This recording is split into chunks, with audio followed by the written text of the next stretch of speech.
Boa noite, eu sou Cristina Benac e esse é o canal Cristina Benac Art Delivery. Muito obrigada a vocês que estão por aqui. A quem não conhece ainda o nosso canal, assista também os outros vídeos. Todas as quartas-feiras, às 19 horas, a gente traz pessoas interessantes ligadas ao universo das artes. O propósito desse canal é fazer com que vocês, na hora de fazer uma aquisição em obra de arte, o façam com mais consciência e segurança.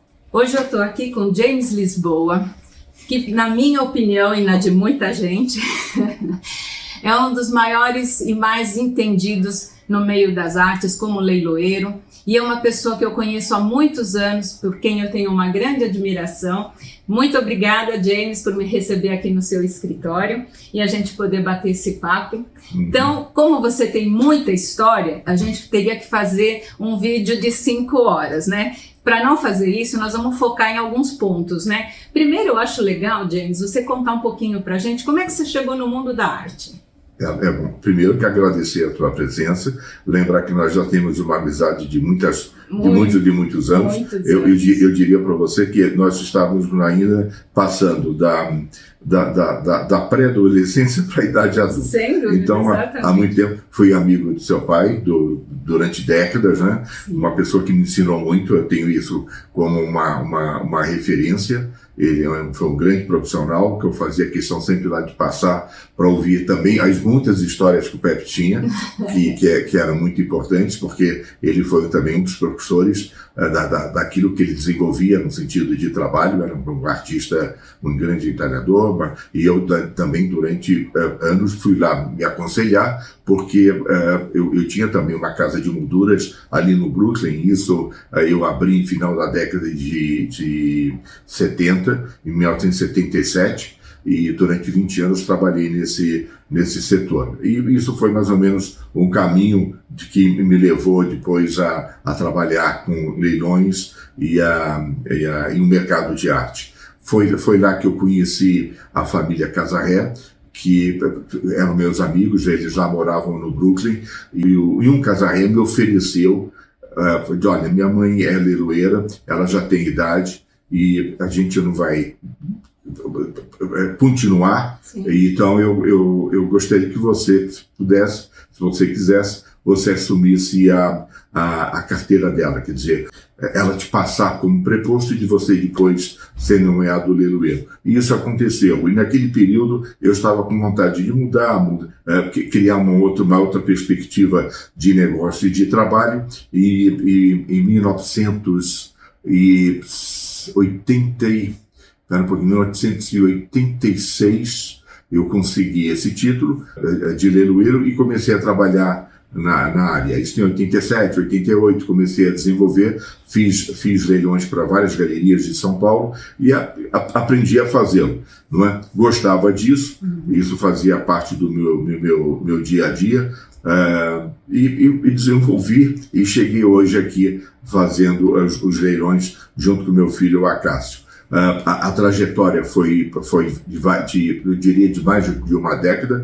Fiz leilões praticamente em todo o estado de São Paulo. E quando você fazia leilões no começo, você tinha a galeria também ou só fazia leilões? Não, eu mantive a galeria da Joaquim Nabuco lá no Brooklyn, mas devido depois ao avançar das circunstâncias de trabalho, de viagem, e depois em 96 para 97, eu fechei e só me dediquei a leiloeiro. Se você me perguntar se eu conheço o interior da cidade, o estado de São Paulo, praticamente as grandes cidades onde a gente fez vários leilões, no qual, principalmente em dois locais, Guarujá e Campos de Jordão. E naquela época não existia um concorrente muito forte, que depois passou a ser uma ferramenta, mas no decorrer mudou um pouco o conceito no sentido de público, que foi a internet. Quando a gente fazia os leilões, principalmente agora na temporada de inverno em Campos do Jordão, era constante de quinta a sábado, fazia até um leilão à tarde e à noite, e a frequência de público era constante. E em Guarujá, na temporada de verão. Isso se desenvolveu durante muito tempo, mas depois, devido à divulgação da internet, esse público começou a comprar via via online ou equivalente. E isso também mudou depois, na trajetória, depois da pandemia ou durante a pandemia, como é que a gente vai resolver isso? Os leiloeiros que trabalham aqui em São Paulo e em todo o Brasil, como é que isso a gente vai desenvolver? Como é que vamos enfrentar essa situação? Os leilões sempre foram, grande parte, presencial. Depois, e faziam grandes leilões com coquetéis, era muito interessante, era um salões evento. Lotados, era maravilhoso, Era um evento que atraía 200, 300 pessoas, tanto é que você alugava grandes salões, salões de casamento, salões de recepção, e a gente conseguia levar um grande número de pessoas para o pregão. Era muito gostoso esse contato, né? Era muito interessante. Era constante. Né? E o leilão em si, no sentido presencial, no sentido de trabalho, é muito mais agradável, porque você tem um cliente ali na sua frente, a disputa, tem todo um calor de uma situação que ajuda. No evento da pandemia, o que vai se pensar, como é que vai se resolver, qual é a solução? Porque a gente precisa dar continuidade. Claro. Então, o que se resolveu se fazer? Usar a internet e o leilão online e o telefone como referência. E hoje isso é uma ferramenta que está agregada ou que está já dentro do setor de leilões de arte, principalmente leilões de arte.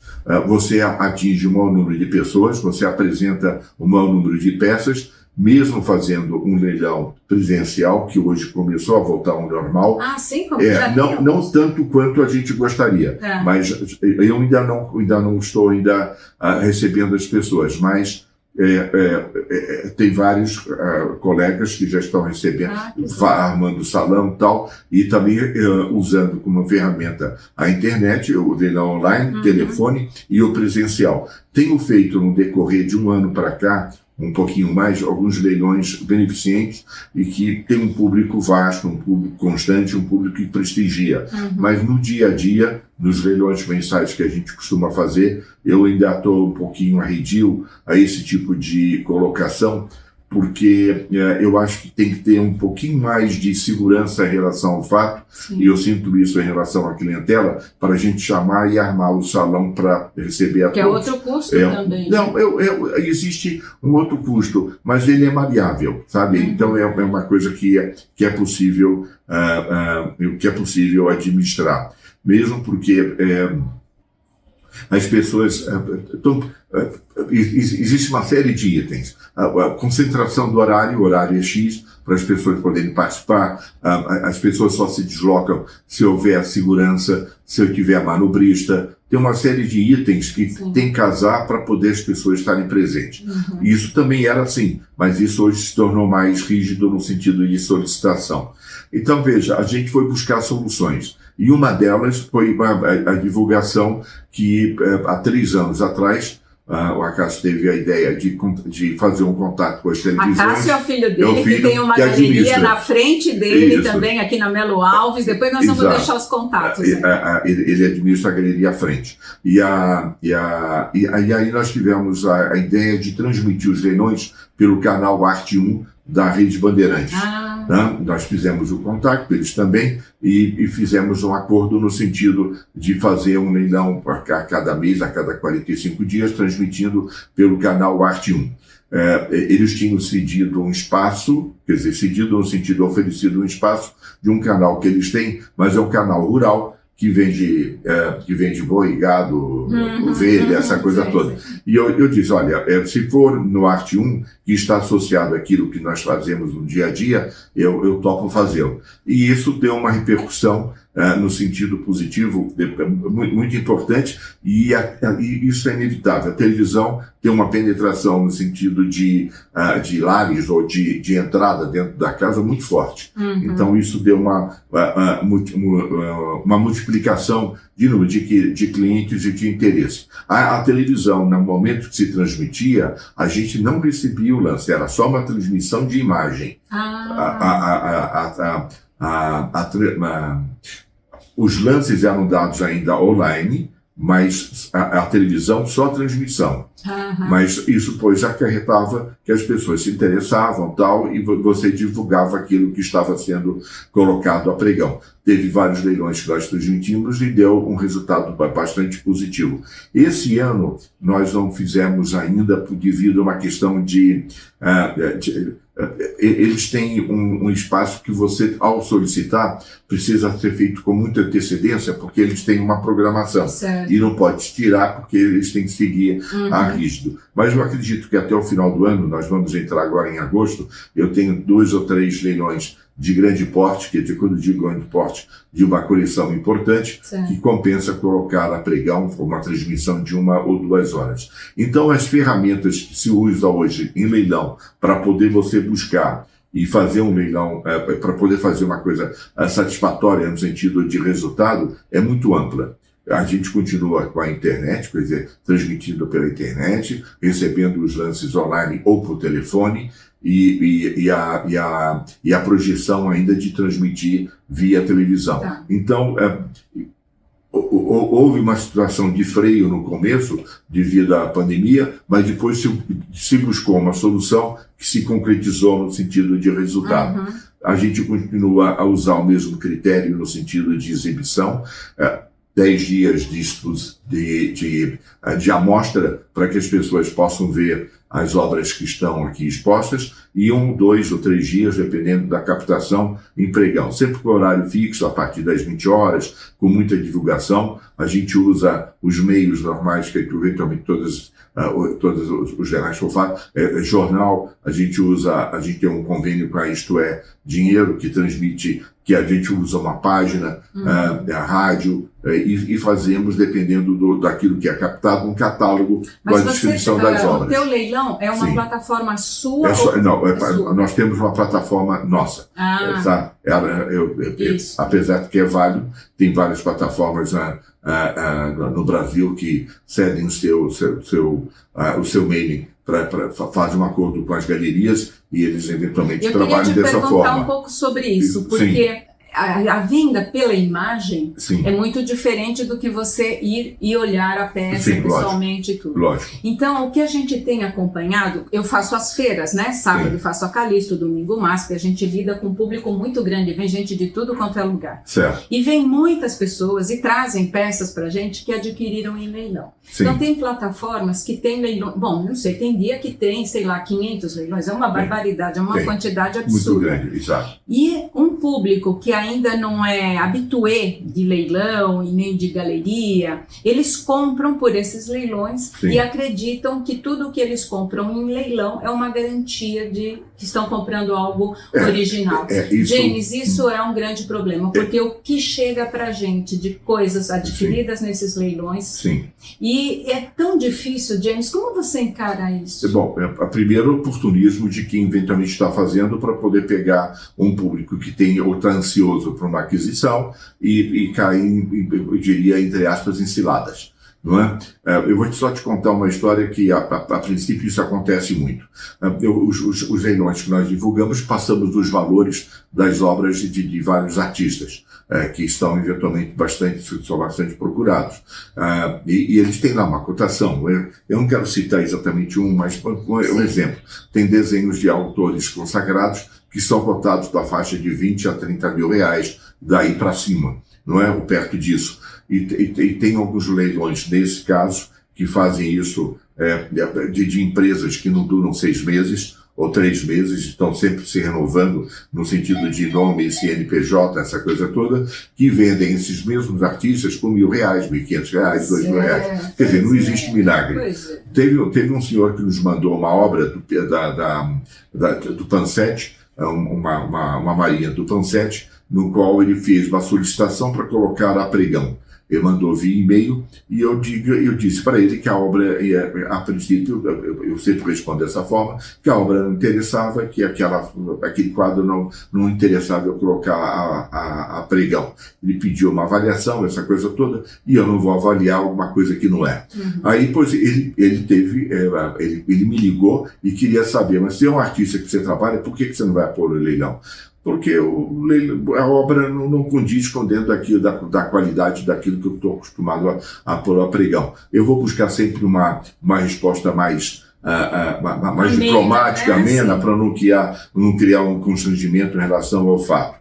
Mas ele foi muito insistente na colocação e eu dialogando com ele me disse, olha, eu me pedi a informação, quanto é que o senhor pagou na obra? Porque uma obra dessa, normalmente, eu venderia de 100 a 150 mil reais. Eu paguei 3 mil, 4 mil reais, ou alguma coisa perto disso. Entendi. Aí eu digo, olha, o senhor tem todo o direito de comprar aquilo que lhe interessa. Mas se eu achar que comprou alguma coisa fazendo um bom negócio, porque sabe que uma obra dessa pode valer de 100 a 150, o senhor pagou 4 mil reais, e anterior a isso, eu pedi. Então, o senhor solicita para quem eventualmente fez o negócio consigo que mostre o histórico da peça, isso, ou se a obra está reproduzida, a procedência, etc. Não, essa obra era de uma pessoa que colocou a pregão porque o pai dele comprou diretamente do artista, tal, essa coisa toda. Então, veja, a galeria que te vendeu, ou a casa de leilão que te vendeu, levantou e disse que essa obra foi de um proprietário no qual o pai comprou do artista, e o artista morreu em 1958, então isso está há mais de 50 anos na família. Com toda certeza, a pessoa que colocou a leilão sabe a importância do nome do Zé Pansete, sabe do que se trata, tem um histórico de 50 anos na família, e ele, a princípio, com toda essa bagagem, e mesmo o leiloeiro e o dono da galeria, sabendo do fato e sabendo dos preços que a obra alcança no mercado, vai vender por 4 mil reais, o senhor acha que toda essa circunstância, o senhor é que é o esperto? O senhor é que só sabe? O senhor é que eventualmente está sabendo aquilo que está sendo adquirido por 4 mil reais, e eles vão dar essa obra 60 anos de trajetória da mesma família, com 2 profissionais que trabalham no ramo, e passar por isso. O senhor deu 4 mil reais, agora o senhor pendura o quadro em casa, e isso sirva de lição para o senhor, antes de comprar, saber exatamente aquilo que está adquirindo, saber de onde vem, saber o que é. Tem uma série de coisas que são necessárias o senhor informar antes de tocar o dedo e comprar alguma coisa achando que está fazendo bom negócio. A procedência é importante, o histórico é importante, mas o senhor quer aquilo no papel, porque o senhor está pondo dinheiro. O senhor pôs muito pouco, mas podia ser 40 mil, podia ser 60 mil, podia ser um valor muito alto, que depois isso não tem retorno, porque as pessoas que fazem ou colocam esse tipo de obra a pregão são só oportunistas que multiplicam várias obras com esse e aí fazem um bom dinheiro. Mas não se acanhe ao se informar, ao pedir uma informação em relação àquilo que queiram adquirir, para não perderem o valor que está sendo negociado, ou que está sendo comprado. Não tem milagre, não existe milagre. É muito comum as pessoas solicitarem para mim, e eu recebo 200 a 300 e-mails por dia de informações de valores de cotação.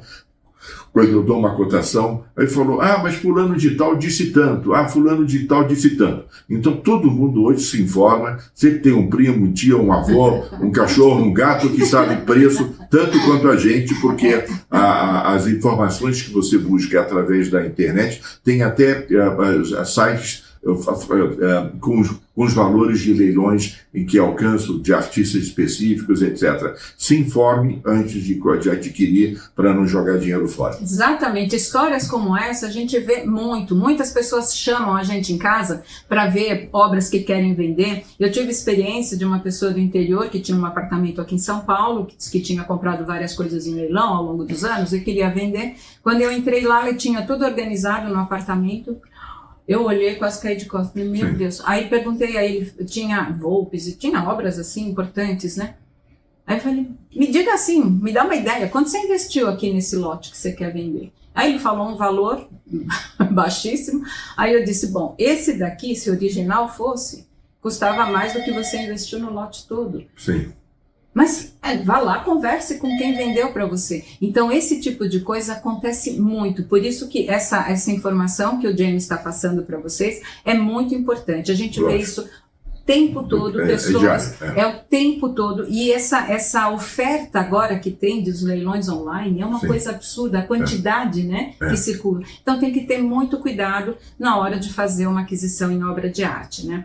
Então eu agradeço para vocês que assistiram até aqui. O objetivo dessas conversas é justamente tentar auxiliá-los que na hora que vão fazer uma aquisição, o façam sempre com mais consciência e segurança. É muito importante ouvir pessoas com a experiência do James Lisboa, para que a gente fique atento que nem tudo que se vende em leilão tem garantia de procedência. Então é importante checar bem, né, ver direitinho a história da obra. Se você não pode ver pessoalmente, então pense 2 vezes se você não domina o tema, porque isso de comprar por imagem é complicado, né, James? É complicado, é verdade. É muito complicado. A gente mesmo que é do ramo, acontece, às vezes você vê a imagem, nossa, que bacana, tá escrito lá a descrição da obra, tudo, né, serigrafia. E quando você vai ver pessoalmente... Quando você vai ver, é uma impressão gráfica. Exato, Uma outra coisa que tem acontecido muito, eu vou aproveitar a oportunidade que a Cristina me deu para transmitir essa informação para todos vocês.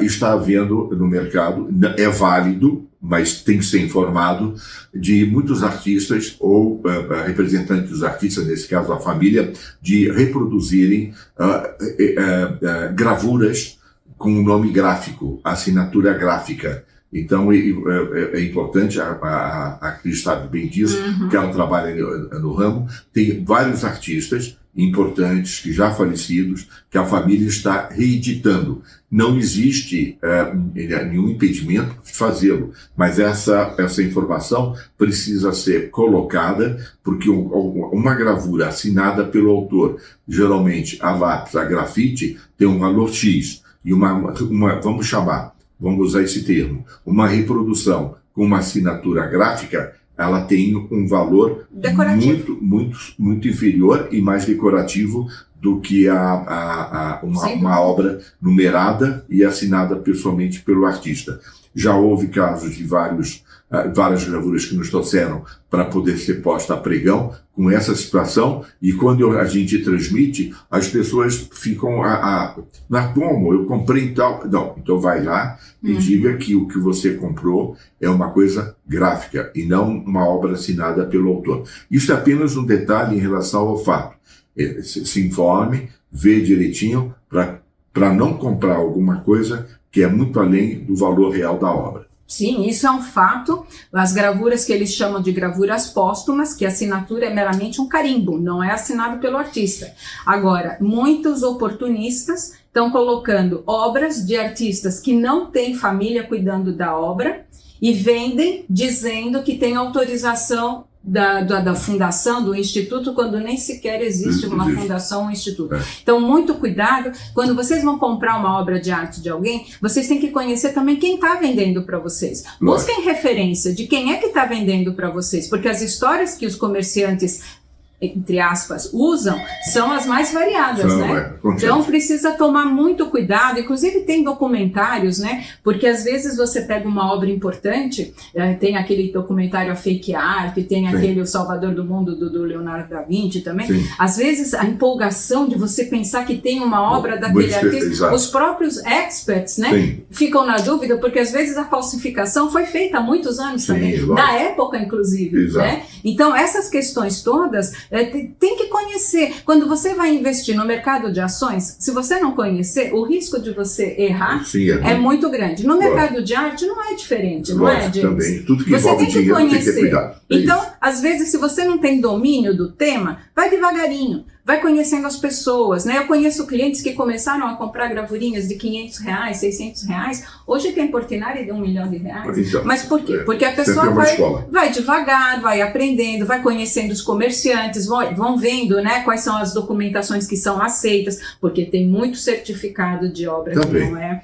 É tudo muito complexo. Então é importante essas informações, esses bate-papos, para que vocês, na hora de comprar, o façam com consciência e segurança. Pessoal, Pessoal, muito obrigado por terem estado até aqui ouvindo a nossa conversa. Espero que tenha auxiliado de alguma forma. E James, agradeço imensamente a você a disposição de nos atender aqui. E a gente está sempre à disposição. Muito abraço obrigada a todos. Muito obrigada. E não esqueçam de se inscrever aqui no nosso canal. E aqui na descrição do vídeo eu vou deixar o contato do James Lisboa, da galeria. Hoje ele tem uma galeria lindíssima, o filho também. Então é interessante conhecer esse espaço, porque treinar o olhar também é muito importante.